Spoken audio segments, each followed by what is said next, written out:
Alors, la prochaine présentation va être par Marie-France Vachon qui va nous parler de la transition de l'adolescence vers le monde des adultes pour les adolescents greffés, donc les patients qui ont eu une greffe de moelle osseuse. Je dois particulièrement remercier Marie-France qui a accepté à 24 heures d'avis de remplacer Nancy Cloutier qui n'a pas pu être là en raison de maladie chez ses enfants. Donc, Marie-France, merci beaucoup.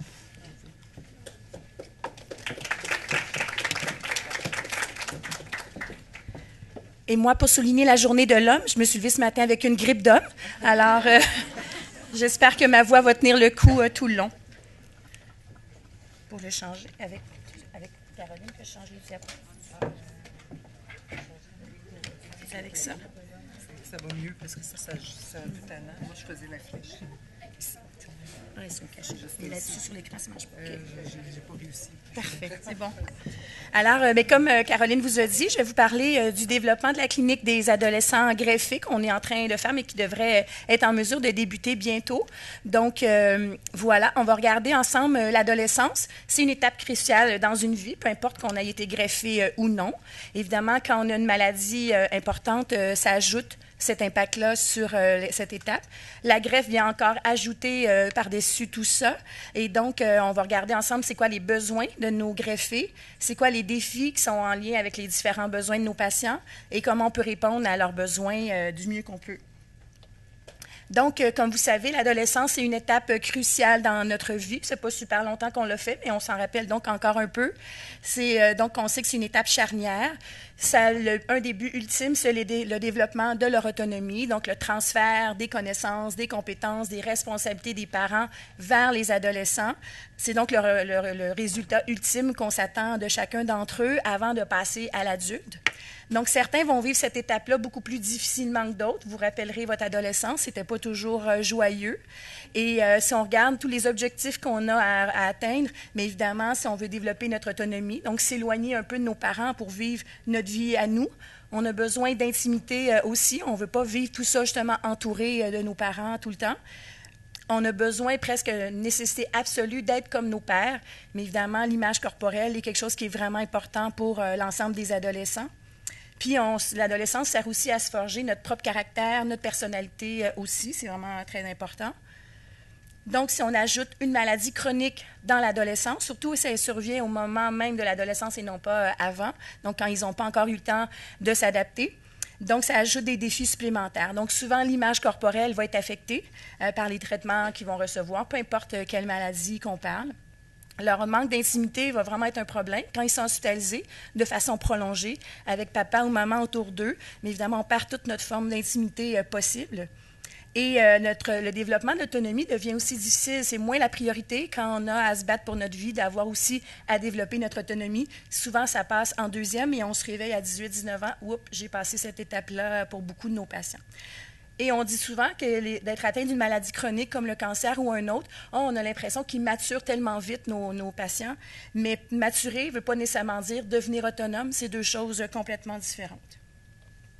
Si on ajoute la greffe de moelle par-dessus tout ça, donc on sait que les patients qui sont hospitalisés en greffe, ils ont besoin d'un isolement protecteur et strict pour au moins 2 à 3 mois, parfois plus.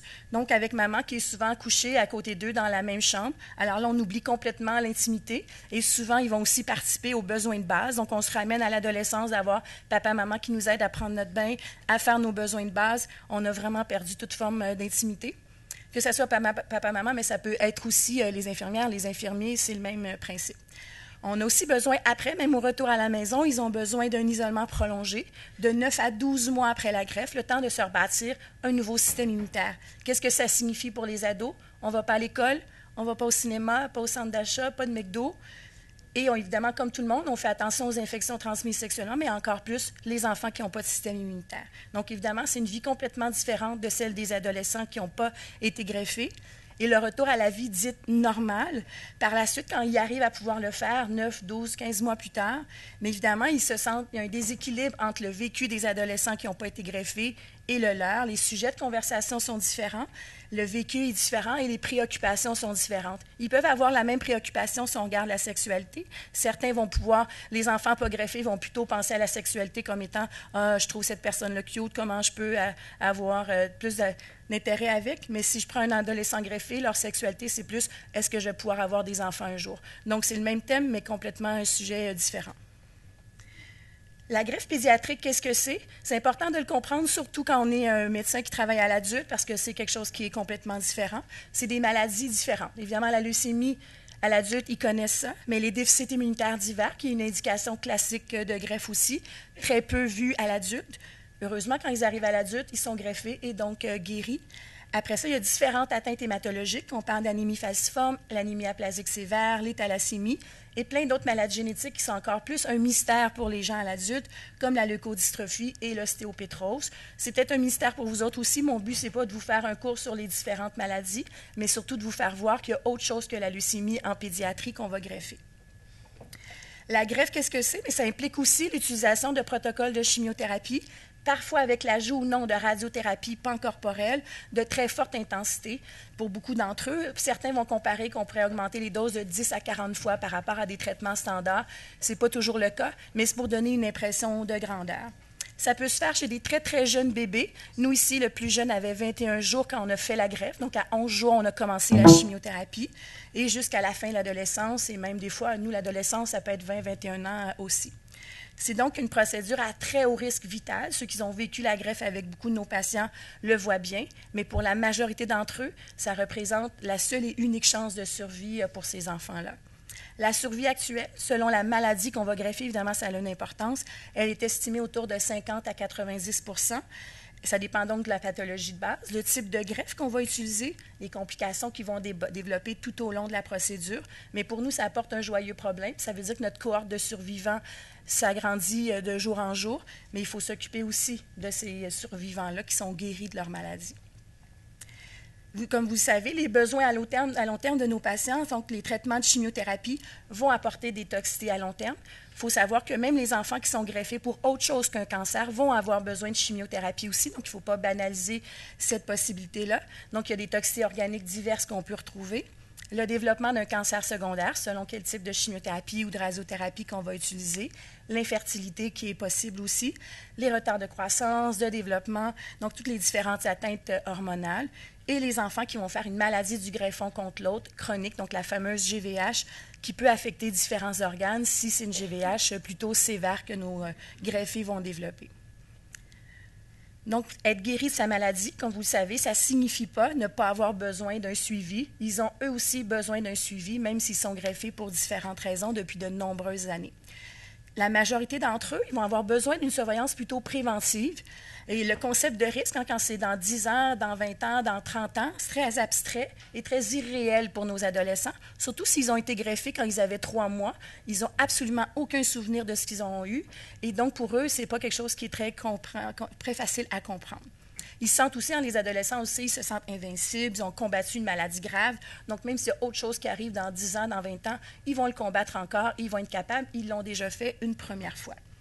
Mais et aussi, donc, de ne pas trop comprendre dans quoi on s'embarque ou de voir que les choses peuvent arriver dans 10 ans, dans 20 ans, dans 30 ans. Mais c'est dur d'adhérer à ce moment-ci aux recommandations qu'on leur fait, donc en lien avec le tabagisme, l'exposition au soleil, les suivis médicaux. C'est très difficile à être capable de bien le faire parce qu'on ne voit pas l'impact que ça va avoir l'air plus tard. Il ne faut pas non plus négliger la surveillance ou l'impact psychologique que nos greffés pourraient avoir. Il y a beaucoup d'études qui ont été développées, qui ont démontré que même certains d'entre eux vont avoir des syndromes de stress post-traumatique qui vont apparaître parfois quelques années plus tard, ou même un impact qui va apparaître quand ils vont réaliser l'impact que la greffe a eu sur leur vie. Même s'ils ont été greffés à 2 ans, bien, à 25 ans, ils vont se rendre compte qu'ils ne peuvent pas avoir d'enfants, et c'est là que la réaction psychologique peut survenir. Donc, il ne faut pas négliger ça quand on voit nos survivants plusieurs années plus tard. Donc, les besoins de nos enfants greffés, devenus des jeunes adultes, sont vraiment vastes, pas encore super bien définis non plus. Et nous, ce qu'on s'est questionné, c'est quoi les meilleurs moyens et aussi les meilleures personnes pour répondre aux besoins des adolescents greffés. Nous, on est des spécialistes de la greffe, mais pas nécessairement des spécialistes de l'adolescence ou des spécialistes de la transition et du passage à l'adulte. Donc, on a développé un comité qui est responsable d'explorer cet univers-là de l'adolescence et de la transition à l'adulte pour voir comment on peut mieux accompagner nos jeunes greffés.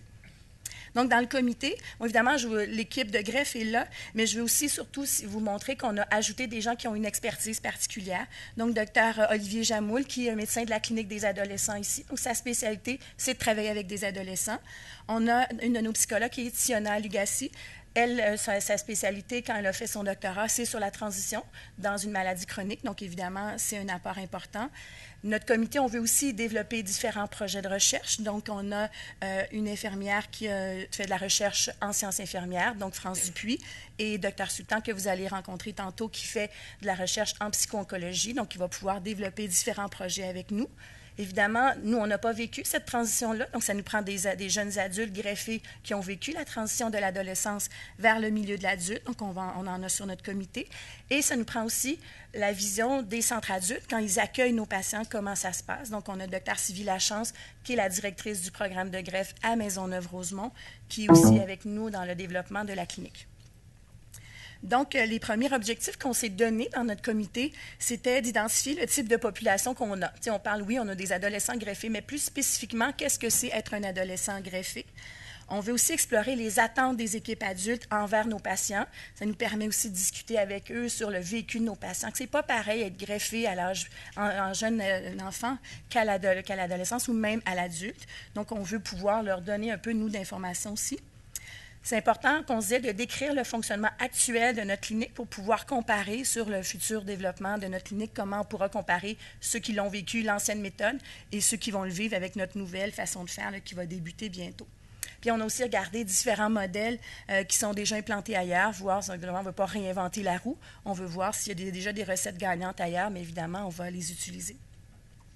Donc, si on revient les objectifs, donc bien identifier notre population, c'est sûr qu'on ne peut pas juste regarder les critères classiques de catégorisation, le diagnostic, l'âge, tout ça. Il y a d'autres choses qu'il faut regarder. Et on était capable de mettre dans 2 catégories nos patients. Ceux qui sont récemment greffés, donc en pleine adolescence, ils viennent d'être diagnostiqués, on vient de les greffer et ils ont encore des besoins médicaux importants. Donc, eux, ils sont encore en plein dedans, ils vivent pleinement la maladie et l'impact de la greffe. Et on a les autres qui sont plutôt greffés en bas âge, généralement guéris de leur maladie. Ils ont peu ou pas de séquelles de leur maladie, donc pas vraiment de souvenirs. Et c'est vraiment très abstrait ce qu'ils ont vécu. Donc, c'est différent. C'est vraiment 2 populations différentes qu'on a à suivre dans nos cliniques de greffe. Si on regarde les attentes des équipes, qu'est-ce qu'on a exploré les attentes des équipes adultes? Quand on leur pose la question, ils s'attendent à ce que nos patients fonctionnent de la même façon qu'un adulte, sans tenir compte de leur vécu qui est différent. Donc, ils s'attendent qu'ils arrivent comme s'ils venaient tout juste de diagnostiquer et d'avoir une greffe à 25 ans, à 30 ans, à 40 ans, alors qu'ils en ont 19, 20 ans. C'est vraiment complètement autre chose. Et quand ils arrivent, ils ont un vécu très, très lourd. Quand on transfère des patients dans le monde adulte qui ont été greffés, parfois, ça fait 18 ans, 19 ans, 20 ans qu'ils sont suivis chez nous. Évidemment, la transition, ça ne se fait pas en 5 minutes. Ils vont, comme nous, ils sont aussi surpris beaucoup de voir la grande place que les parents prennent dans la gestion des soins. Donc, quand ils arrivent dans le bureau du médecin en adulte, bien, ils sont surpris que les parents entrent et parlent et eux expliquent, alors que l'autre qui a 25 ans à côté ne dit pas un mot. Et ils se demandent, mais pourquoi c'est pas lui qui parle? Et peut-être, dans le fond, c'est parce qu'il ne sait pas autant que les parents tout ce qu'il a vécu. Et donc, comme nous, les médecins en adulte constatent que la marche est très, très haute entre le passage à l'adolescence au monde adulte. Nous, on a un peu comparé ça entre, on dirait qu'il manque le cégep, entre le secondaire puis l'université. On dirait que le cégep nous aide à gagner en autonomie, mais on dirait qu'il manque un cégep entre le Sainte-Justine puis Maisonneuve-Rosemont, par exemple.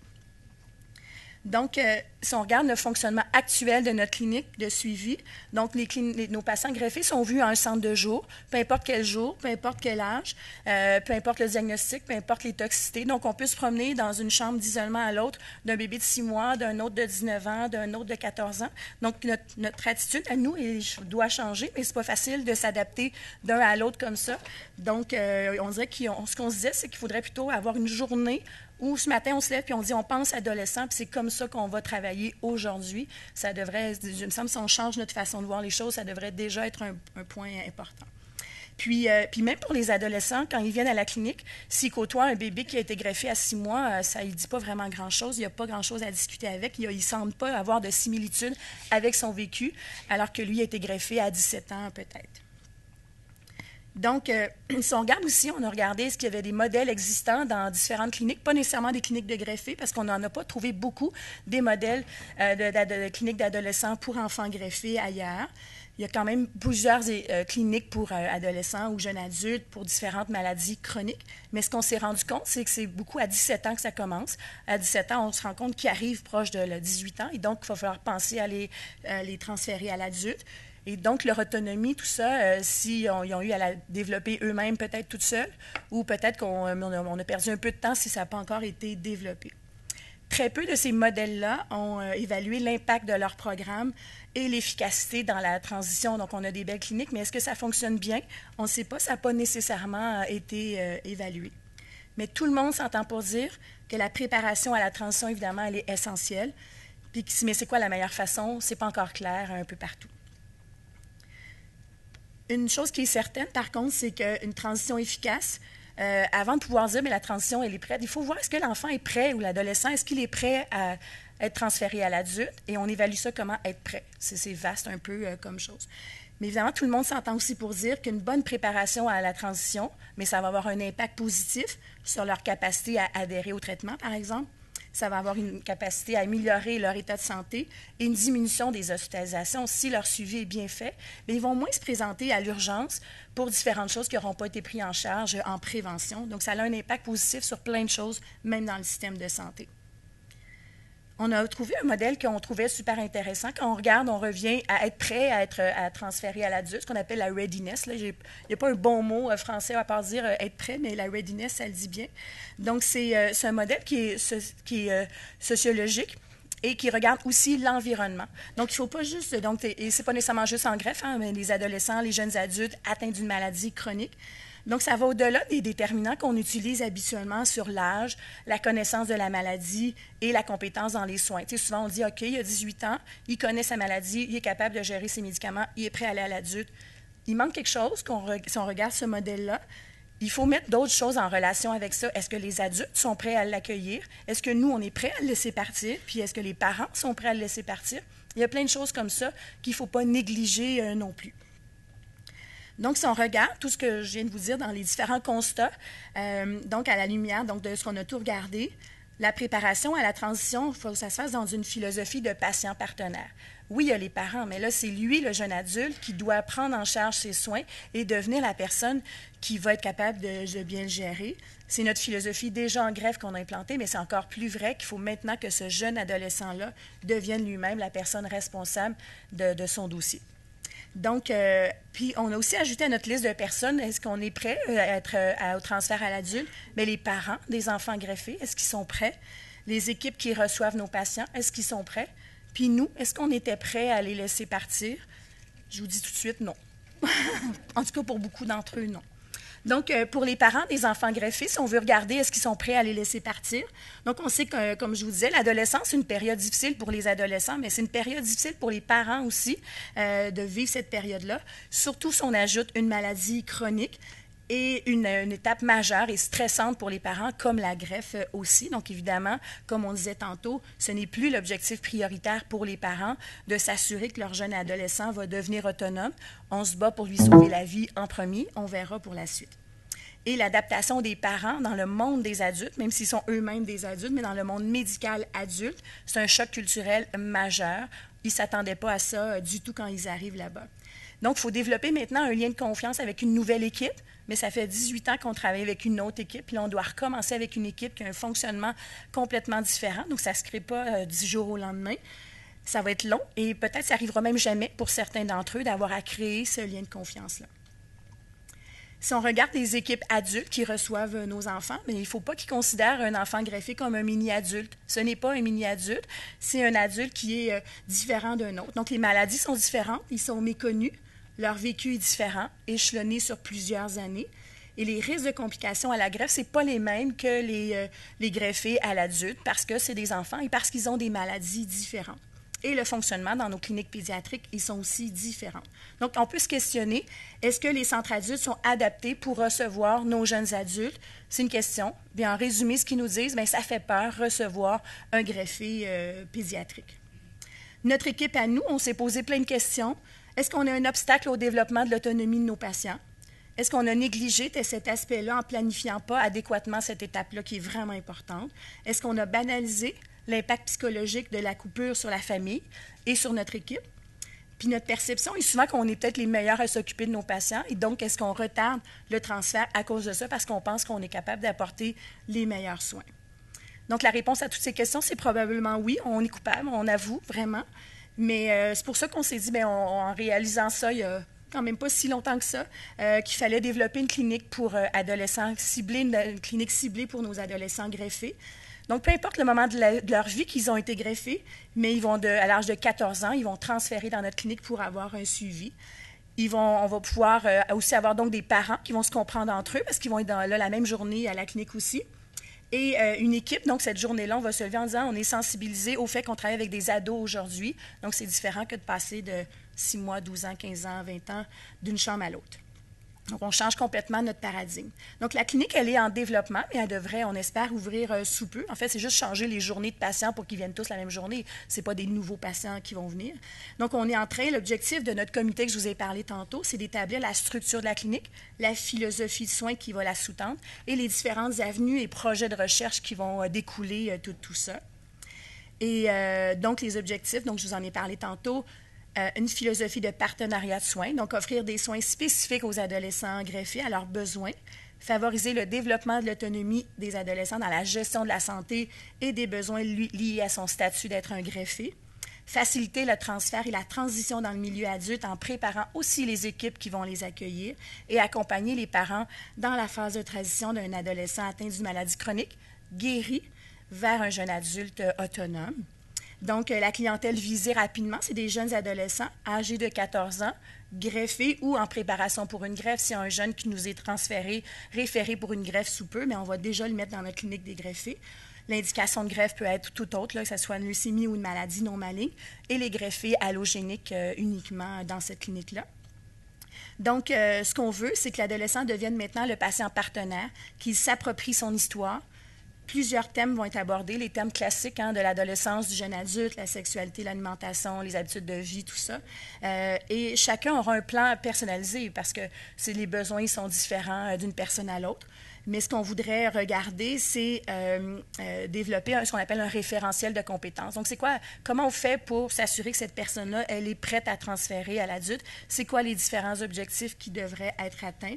Donc, développer différents documents d'enseignement. Là, on en a déjà, mais les adapter à leurs besoins, mais pas juste des documents à lire. On sait très bien qu'ils ne vont pas les lire, ils ne vont pas les garder avec eux pendant des années, mais peut-être un site Internet, une application iPhone, tout est possible. On est quand même presque en 2015, et on espère ouvrir notre clinique au courant du début de l'année 2015, donc imminemment, qu'on espère bien. Donc voilà, je crois que j'ai...